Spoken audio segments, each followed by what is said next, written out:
Anong mensahe ang kailangang marinig ng mga Scorpio sa period na to? Pwedeng nangyayari na itong magiging reading natin or mangyayari pa lang. Kung hindi man para sa inyo itong magiging reading natin, di baka para sa someone na malapit sa inyo o sa someone na kakilala niyo mismo. Baka may lumabas na gender mamaya, gawin nyo na lang energy. Masculine at feminine energy. Pwede rin naman na wag nyo nang pansinin na ang gender. Hindi ko masasabi kung anong magiging reading. Kung positive ba o negative, depende sa kung anong mapipick up kong energy. Walang masama kung papanoorin. Ang sun, moon at rising sign. Kasi baka alin man sa mga yan ay mag-resonate na sa sitwasyon nyo.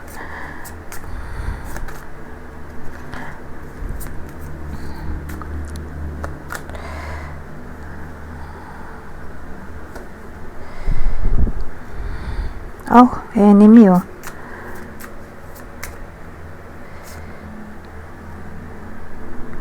Ship.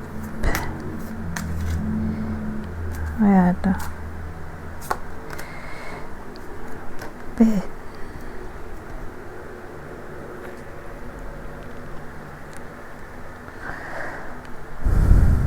So game, magsimula na tayo. Nga pala, bago magsimula, general reading muna itong gagawin ko. Susunod ay collective reading. Kung ayaw nyo ng ganito, general reading, at gusto nyo ng collective reading, adjust nyo na lang ang video hanggang sa makita nyo to. Itong deck na to. Itong mga pusa.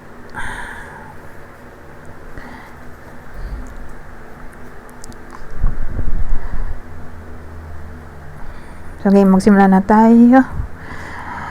A lot of money, enemy, shipbed.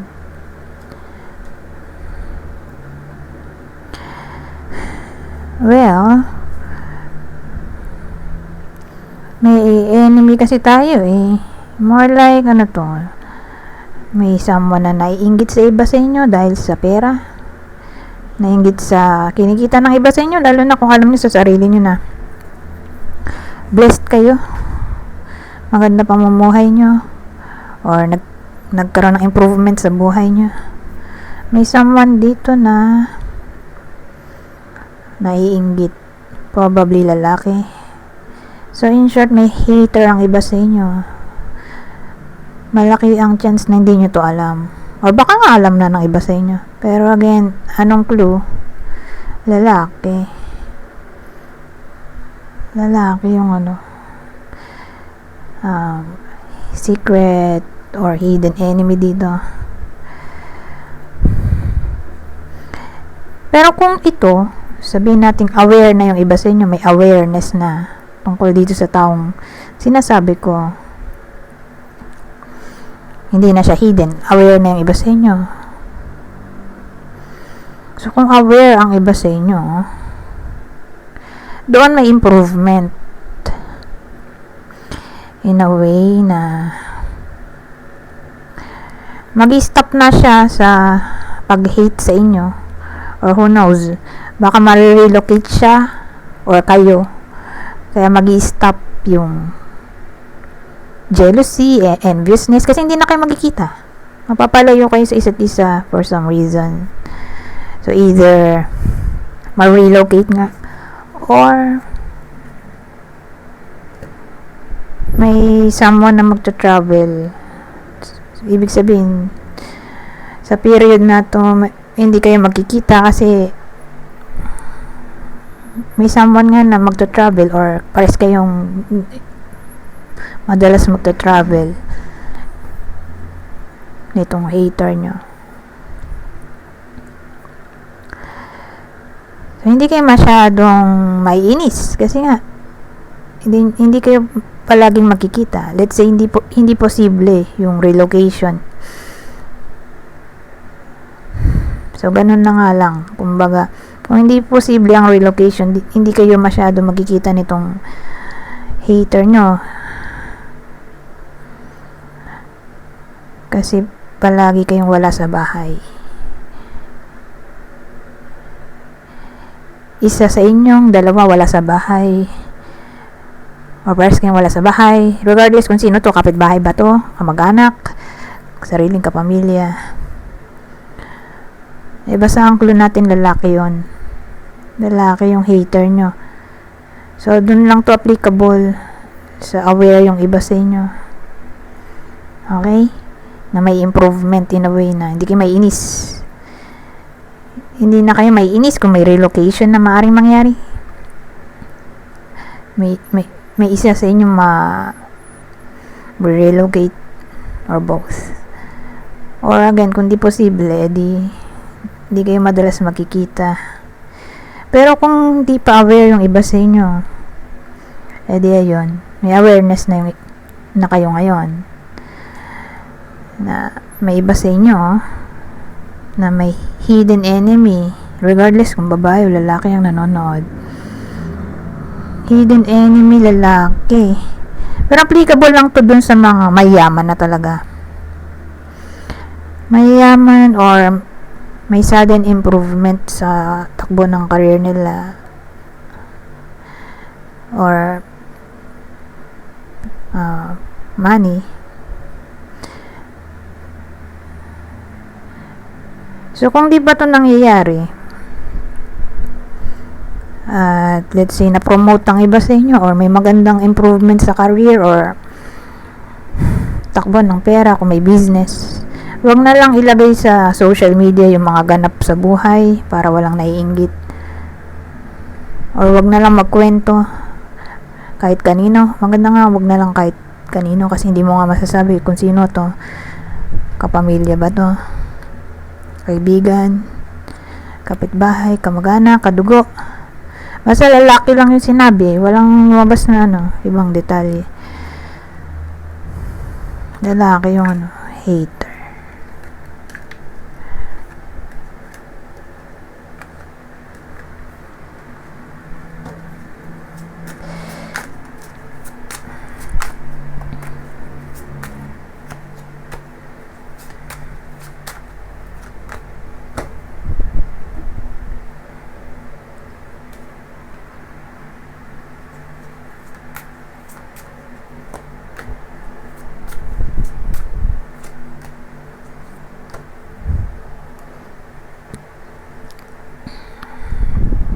Crossroads yung dulo.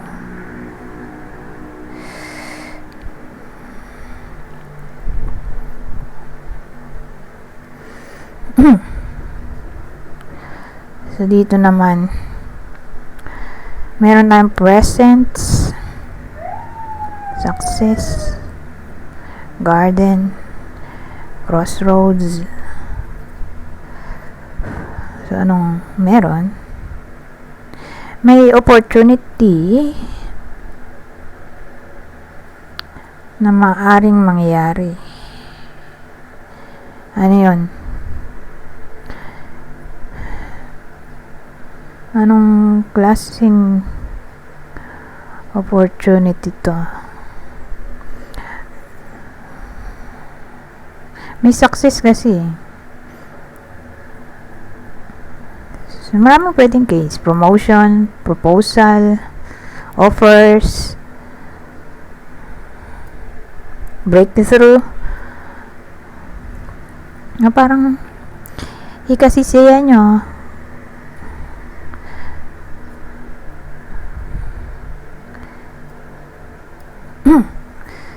Ganda thing. Ngayon, kung di man to literal na ganoon, yung sinabi ko, breakthrough, offer, proposal, may sinabi pa ako kanina, kalimutan ko to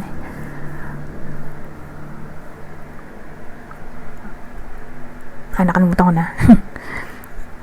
Kung hindi ganon na may kinalaman sa agreement, contract, promise, kung walang ganon, ay pwede tong all about gifts. Meron kasing mga daladalang gifts doon, nakakatanggap ng gift, ang iba sa inyo. Saan mang gagaling itong gift?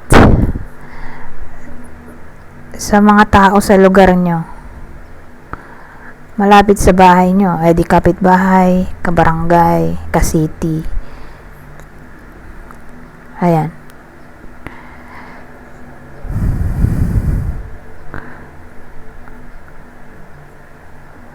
Recognition? Ayan, pwede rin. Katrabaho.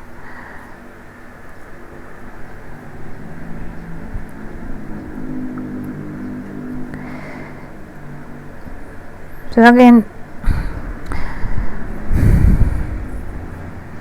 may good news na paparating.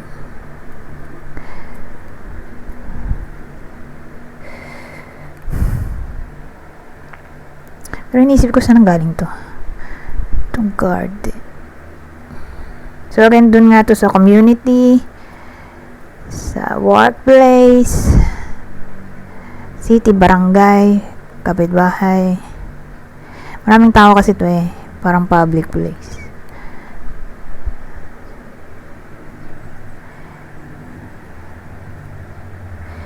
Kasi ito opportunity pala to, hindi ko akalain. Pero sa Russia,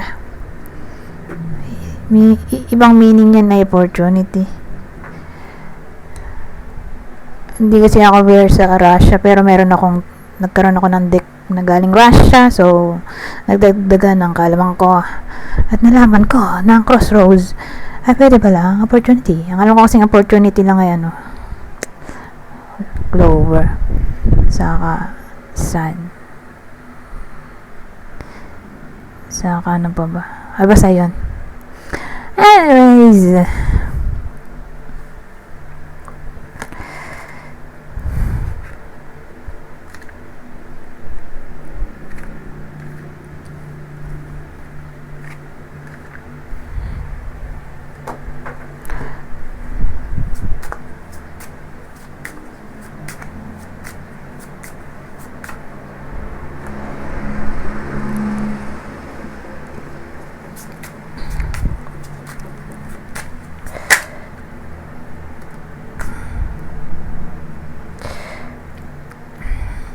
consultant to. Pleasant pastime. Kaya to.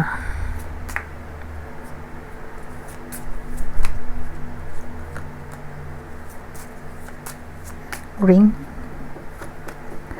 Consultant.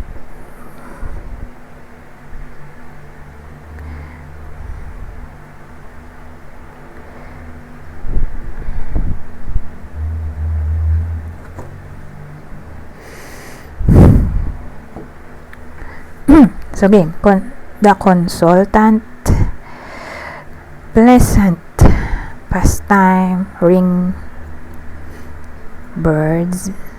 Ito 3, 2 of diamonds. Ito ace of clubs. Ito 7 of diamonds. Anong meron? So, may consultant, more like ang tatamaan nito ay lalaking Scorpio, or partner nyo. Let's say partner nyo is Scorpio, anyone na malapit sa inyo, lalaki.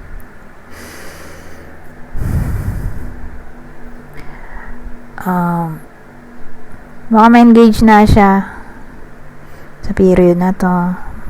Let's say may partner, mapag-usapan ng engagement, wedding, or baka let's say kayo yung ma-invite sa wedding nila nitong kakasal. Kasi parang may celebration.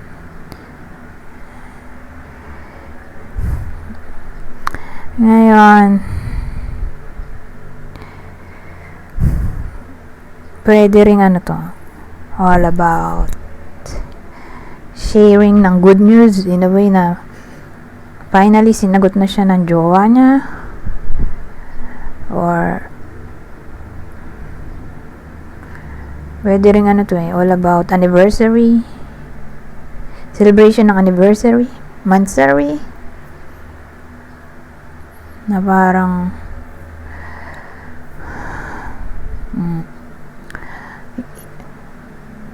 makikita nyo na lang sa social media na yun nga, gantong years na pala sila, 7 years, 10 years, or again, first monthsary nila, or again, sinagot na siya nung nililigawan niya sa mahabang panahon, finally sinagot na. Ano pa ba to? Pwede rin ano to, nag-apply ngayon, hinihintay ang result. Eto, may feedback na result ng exam or interview. So again, applicable lang to sa aplikante. May feedback na. Kung sabihin natin kaka-exam lang, kaka-apply pa lang, o ayan, may result na, okay, nung exam, kung pasa ba or for interview. Ngayon, yung mga probationary job job order, casual, may improvement. So let's say probationary, di permanent na, applicable lang naman yun sa private. Nasa private company, kung government, job order, di ba? Job order na promote naging casual, so from casual na promote sa permanent. Siyempre permanent, last na yon. May improvement pa pala pag permanent, no? Yung ranking, may rank kasi yan ayan, may pagtaas ng rank dun sa permanent. Kasi may celebration dito.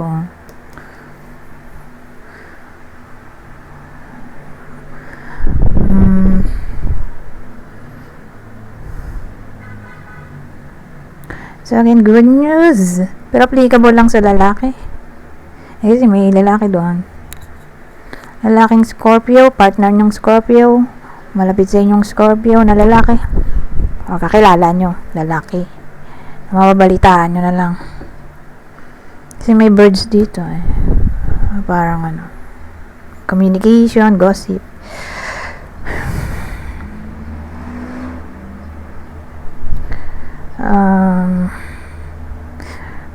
Pwede rin kapatid pala yung tinutukoy dito.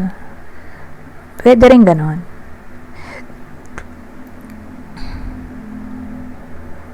Or partner.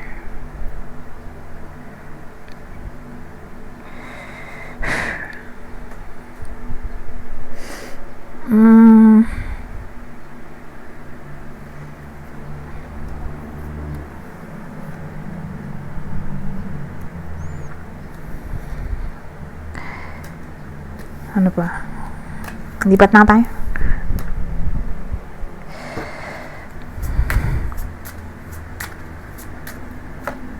Eto, gamblers. Oh, wedding na talaga. Nabanggit ko ba yung wedding? Kalimutan ko na yung pinagsasabi ko. Parang nabanggit ako noon, no?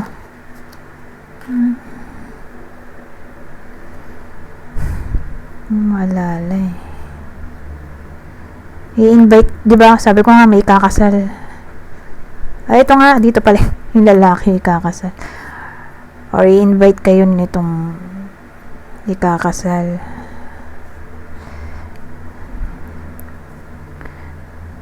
Kakilala nyong lalaki kung di kayo to. May wedding ulit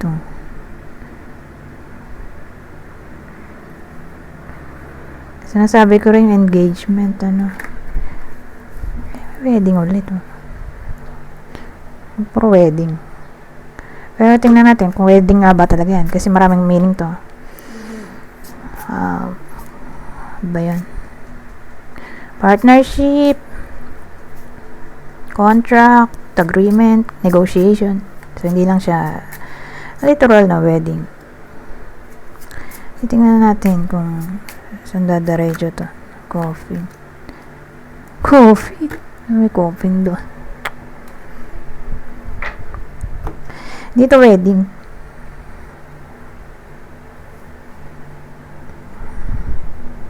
Pero may gambling, teka. Gamblers ba? Gamblers wedding. Lilies. Coffee. Pero may coffee kasi dito.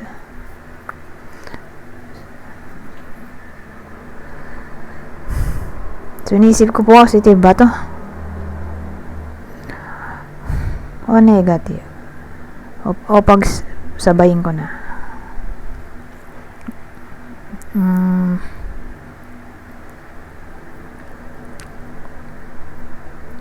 Positive, negative na lang. Doon tayo sa negative.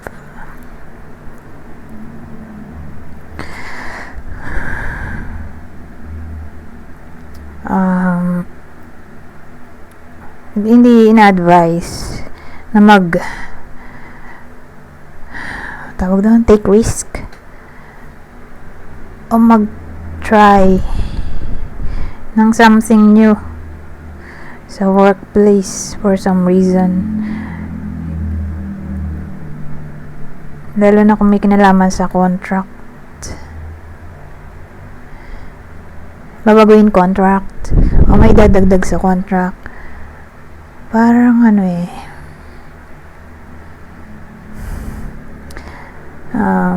medyo alanganin sa part na yon. Huwag basta-basta siguro tatanggap ng offer sa business. Sa business lang naman to. Kaya lang paano pag-work?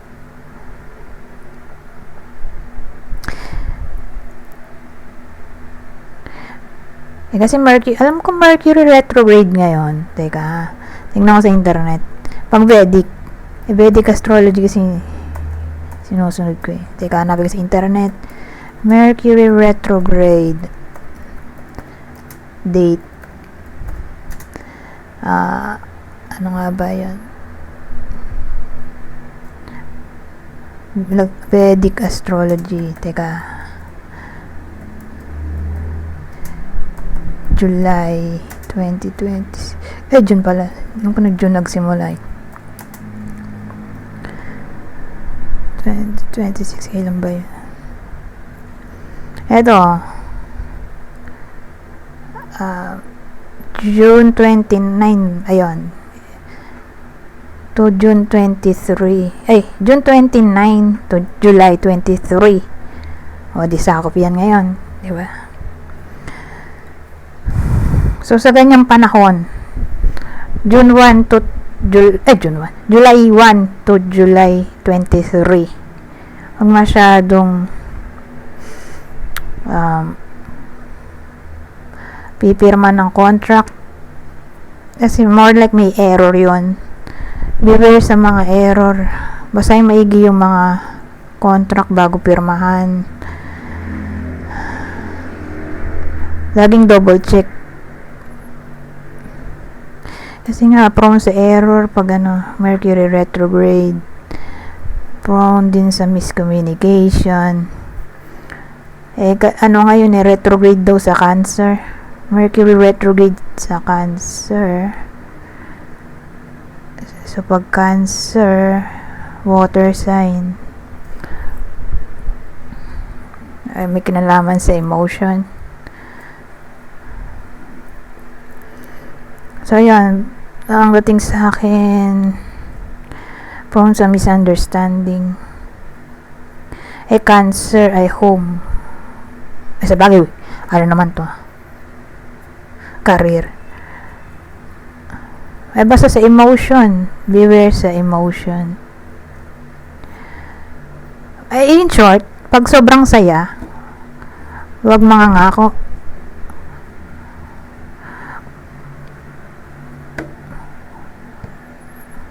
Mapapirma ng kontrata na hindi pala gusto, kaya lang napasabi siya, napapromise siya sa sobrang saya. So, pag sobrang saya, sobrang sama ng loob, galit, sad, dun papasok yung emotion na sinasabi ko. Wag basta-basta pipirma ng kontrata or mangangako, or else eto, coffin maglilid dyan sa tawag dito, regret. Kasi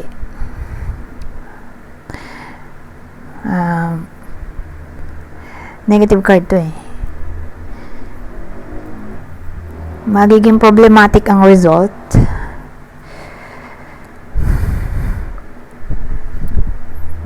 Ayan, baka mag-lead sa dilubyo yung magiging outcome. So beware. Yun yung negative scenario, kasi lost to or mourning as in sadness. Yun yung negative. Positive, 26 minutes pa lang.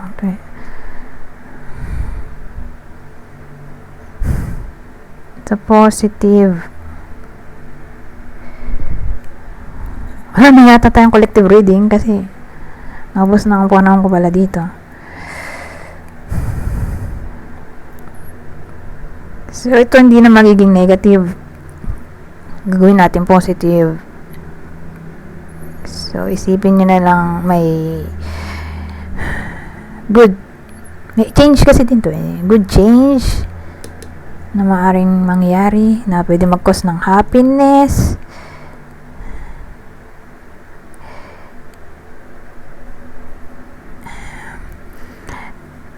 Sa relasyon, may improvement in a way na may contentment, sense of contentment na maaaring mangyari kung relasyon ang pag-uusap ng partnership. Ito nga yung contentment.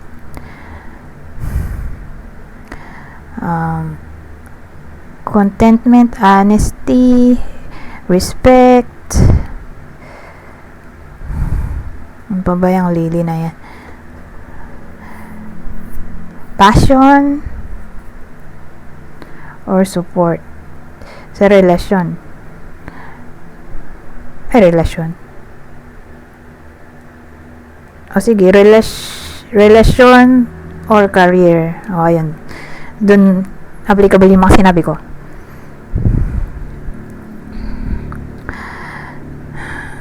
Ayan, yun na lang. Kasi mahaba yung video natin. 28 minutes sisingit pa yung collective reading. Paano pa yan? Teka.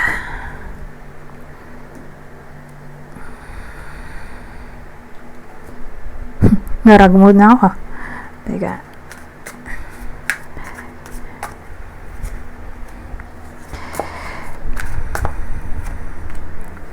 Collective reading.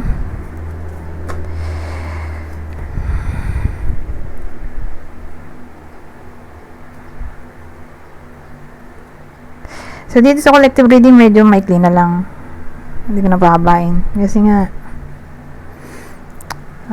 nasa almost 30 minutes na tayo. Bilisan ko na lang. Tower. Letter. Tower, letter. Ano meron? Anchor.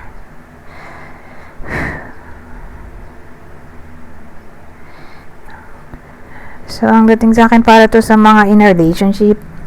Kung di kayo in relationship, di para to sa someone na malapit sa inyo na in relationship or kasal.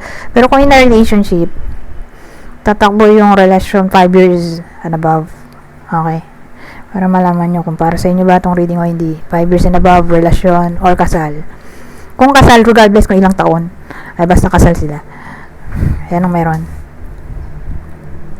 So for some reason, whether nangyayari na to or mangyayari pa lang, parang nandamig sila sa isa't isa or may problem sa communication eh. Hindi sila masyado nag-uusap. Whether magkasama sila sa isang bubong or long distance, parang may problema sa communication. So again, whether nangyayari na to o mangyayari pa lang, problema communication. Ito, 7 of Pentacles, Ace of Pentacles, Ace of Cups.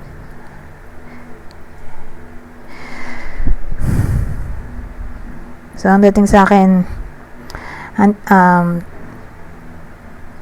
darating yung panahon na eto, naghihintay yung tao dito kung kailan babalik yung communication. Since nandito yung Ace of Pentacles, let's say, ang minamanifest ay communication. Kasi yun naman talagang problema. Medyo mabilis na yung salita ko kasi nga, madaling mode na ako. May chance, teka, double ace pala to. Wait lang, teka lang. Sasabihin ko sana, may chance na ma-manifest yung communication kasi nga, Ace of Cups to, intimacy, diba? Kaya lang, kasi pag double, triple, quadruple, or ilan man yan, umulit yung card, pinag-iisa ko yan. Tapos, dinadagdagan ko tulad ngayon.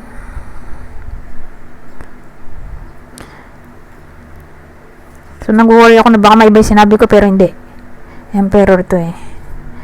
More like, babalik na yung communication. Matatapos na yung waiting period dito. Babalik na yung communication. At this time, mapag-usapan ano yung naging problema. Let's say, hindi nire-replyan yung iba sa inyo kung long distance. Ngayon, magre-reply yun yung kung sino man yung nandamig or di nagre-reply. Papaliwanag niya kung anong nangyari. Bakit di siya nag-reply. Since nandito tong Emperor, matutuwid na yung mga mali. Kakaroon ng discipline eh. Hindi na maulit yung naging problema na nag-lead sa no contact. Ano pa ba? Magkakaroon yung someone dito ng rationalization para ituwid ang pagkakamali. Depende eh. Kung may nakapanakit, di siya yun. Siya yung makaka-realize ng fault niya at magsisay sorry.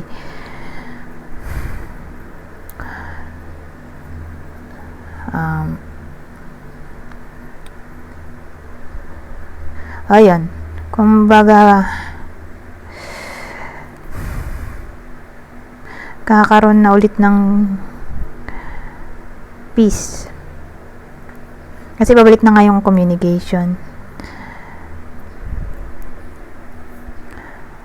At this time hindi na siya pawala-wala kasi nandito na yung Emperor.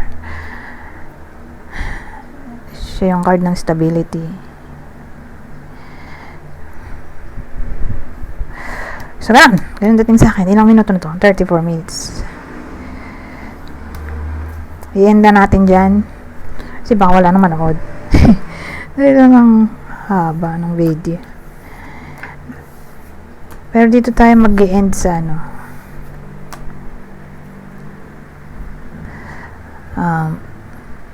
kaya lang parang bitin. Gusto ko i-end na. Kaya parang bitin. I-end ko sana dito sa zodiac sign ng partner. Kaya lang parang bitin nga, hindi natin malaman bakit. Ay, wag na nga. Nakukulangan kasi ako sa information eh. Ganito na lang. Para malaman nyo kung para sa inyo ba yung reading o hindi. Eto. Lagay tayo ng clue. Dito muna tayo. Ito yung possible zodiac sign ng partner ng Scorpio sa reading na to. Aquarius, Aries, ano to, Judgment, Scorpio. So ito yung dagdag na lang natin. Kasi hahaba nga yung ano eh. Haba yung video. Kung ano, dadagdag pa ako ng ibang information. To na lang. Clue. Para mas mabilis. So, clue. Bukod sa possible zodiac sign ng partner. So, yung clue natin, pwedeng tumama sa inyo, sa person nyo, or kakilala nyo, or idol. Kunin nyo lang yung clue na sa tingin nyo, i-fit sa sitwasyon nyo. So, may someone na round ang shape ng face, Hispanic, or Latino. Hispanic or Latino, or baka foreigner to, or may someone na nasa abroad, or parehas silang nasa abroad.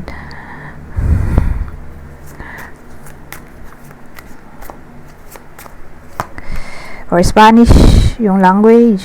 Ito, wavy hair, may someone na wavy ang buhok. Ito, red attire. So dito naman may someone na mahilig sa red na damit. Or baka ano to, uniform, red or almost red. Last na, dalawa.